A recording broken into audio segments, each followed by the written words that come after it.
할렐루야. 12월 12일 복된 주일입니다. 오늘 본문은 사사기 20장 29절서부터 48절까지의 말씀입니다. 우선적으로 29절서부터 34절까지의 말씀을 살펴보면 하나님의 말씀을 받은 이스라엘은 기브와 주위의 군사를 매복을 시키지요. 그리고 이스라엘 야손은 베냐민과 맞서 전쟁을 시작을 합니다. 이때 이스라엘은 짐짓 피해 도망하는 척하며 베냐민을 복병이 매복하고 있는 곳으로 유인을 합니다. 베냐민이 소가 매복하는 곳에 도착하자마자 숨어있던 이스라엘 군사들이 쏟아져 나와 그들을 공격해 많은 사상자를 냈습니다. 이는 죄악을 범한 베냐민에 대한 하나님의 심판이다 라고 볼 수가 있습니다. 35절의 말씀 보면 여호와께서 이스라엘 앞에서 베냐민을 치심해 당일에 이스라엘 자손이 베냐민 사람 25,100명을 죽였으니 다 칼을 빼는 자였더라. 한 번 전쟁으로 인해서 한 지파가 거의 멸절되어지는 베냐민 사람 25,100명이 죽임을 당하는 그러한 일이 진행이 되어집니다. 그동안 이스라엘이 패하고 베냐민이 계속적으로 전쟁을 이겼던 것과는 달리 이번에는 동족 베냐민이 패하게 됩니다. 하나님을 떠난 이스라엘 공동체는 지금 자멸하고 있습니다. 이처럼 예수 그리스도의 통치에서 떠난 교회는 심각한 갈등을 겪고 피차 물고 먹으며 멸망할 수밖에 없다라고 하는 것을 오늘 본문의 이야기를 통해 발견합니다.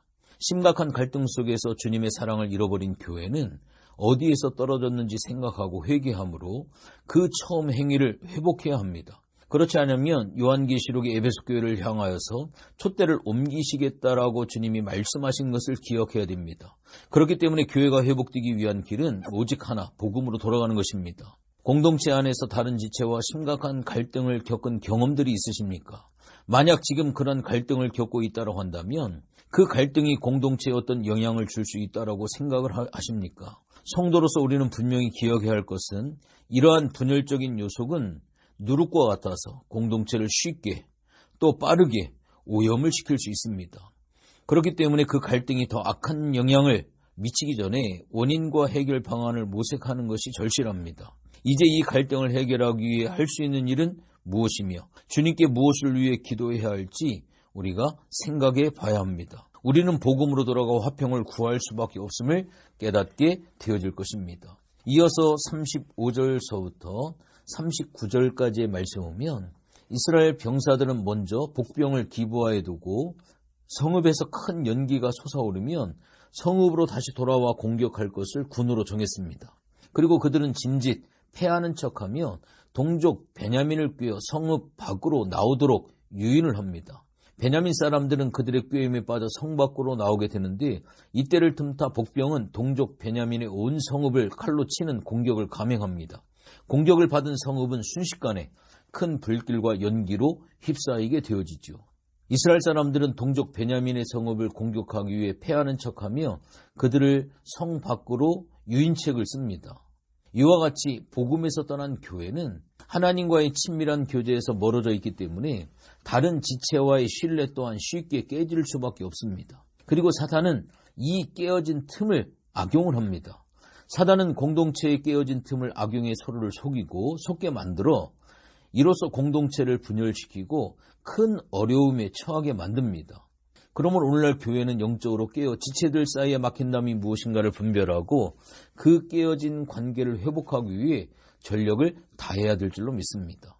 공동체 안에서 우리가 과연 어떤 말을 하고 있는지, 살리는 말을 하고 있는지, 아니면 죽이는 말을 하고 있는지, 참된 말을 하고 있는지 거짓된 말을 하고 있는지, 서로 덕을 세우기에 선한 말을 하고 은혜를 끼치고 있는지, 아니면 악한 동기로 공동체와 지체들을 비방하고 모함하며 공동체에 악한 영향을 주고 있는지.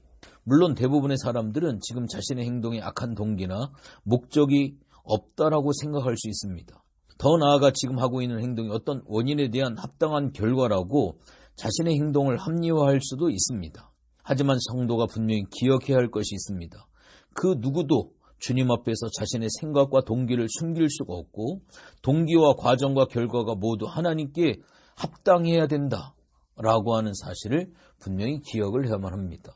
이어서 40절에서 46절까지 말씀해 보니까 베냐민 사람들은 동족 이스라엘과 전투를 벌이다가 자신들의 성읍에서 연기구름이 하늘까지 치솟는 광경을 목도합니다. 이에 그들은 자신이 덫에 걸린 것을 알고 몸을 돌려 광야로 도망치려 합니다. 하지만 이스라엘 사람들도 급히 그들을 추격해서 동족 베냐민 사람들을 잔인하게 칼로 도륙을 합니다. 이스라엘은 그들을 에워싸고 끝까지 무자비한 진멸을 감행하는데 하루에 2만 5천 명이 칼에 엎드려지게 되어집니다. 이와 같이 복음을 떠난 교회는 서로를 향한 사랑의 관계가 깨어져 있기 때문에 무정하고 용서하지 못하고 도리어 마음속에 원한을 품고 대하며 보복을 행하게 되어져 있습니다. 오늘날 교회는 세상이 제시하는 기준보다 더 나은 방식으로 살아가야 합니다. 만약 그렇지 못하면 결국 주님이 말씀하신 것처럼 맛을 잃어버린 소금처럼 아무 쓸데없이 밖에 버려져 사람들에게 밟히게 되고 맙니다. 그러므로 교회는 깨어진 사랑의 관계를 온전히 회복하기 위해 나와 공동체가 함께 힘써서 노력을 해야만 합니다. 마지막으로 47절과 48절은 봉독해 드립니다. 베냐민 사람 600명이 돌이켜 광야로 도망하여 림몬 바위에 이르러 거기에서 넉 달 동안을 지냈더라. 이스라엘 사람이 베냐민 자손에게로 돌아와서 온 성읍과 가축과 만나는 자를 다 칼날로 치고 닥치는 성읍은 모두 다 불살랐더라. 이스라엘은 동족 베냐민을 추격하며 쉬지 않고 무자비하게 진멸을 강행을 하죠.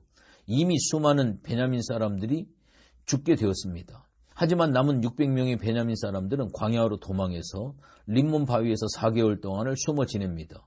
이스라엘 사람들은 다시 동족 베냐민 사람들의 성읍으로 돌아와 성읍 안에서 눈에 보이는 대로 가축들과 사람들을 모조리 죽여버립니다.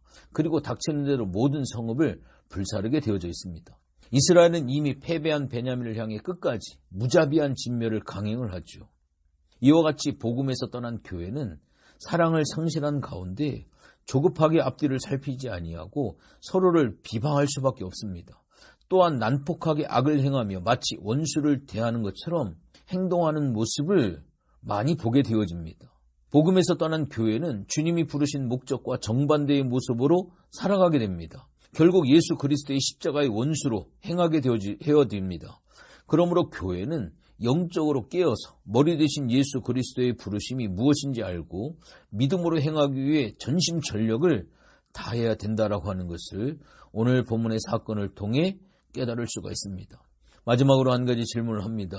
여러분들은 공동체 안에서 다른 지체를 사랑과 온유와 오래 참음으로 대하고 계십니까? 아니면 분노의 감정을 풀지 못해 악독이 가득한 말과 행동으로 공동체와 지체들을 어렵게 하고 있습니까? 만일 그렇다고 한다면 자신의 내면에 그러한 감정이 생긴 원인이 무엇인지 깨달을 수 있도록 성령님께 조용히 엎드려 간구해야 합니다. 그리고 자신 안에 있는 악한 감정을 버리고 예수 그리스도의 사랑과 온유한 마음으로 가득해지시기를 하나님 앞에 구해야 합니다. 분명히 기억해야 합니다. 악한 마음의 불씨는 심령을 마르게 합니다. 그뿐만 아니라 그것은 공동체 전체를 전소시키기에 결코 부족하지 않다라고 하는 두려움과 떨림을 우리가 분명히 가져야만 됩니다.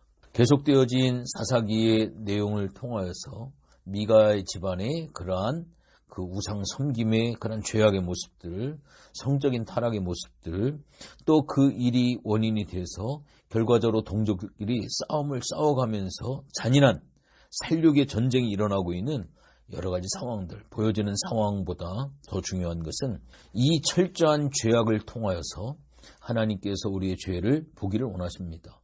왜 사사기 17장서부터 21장까지 5장에 걸쳐서 부록으로 생동하게 이 사건이 기록이 되어져 있을까요? 인간은 철저하게 하나님 앞에 죄인이라고 하는 이 사실을 성경은 전혀 감추지 아니하고 성경이 이 모든 것들을 까발려서 우리가 하나님 앞에 얼마나 죄인인가라고 하는 것을 보여주고 있습니다. 오늘도 복된 주일입니다.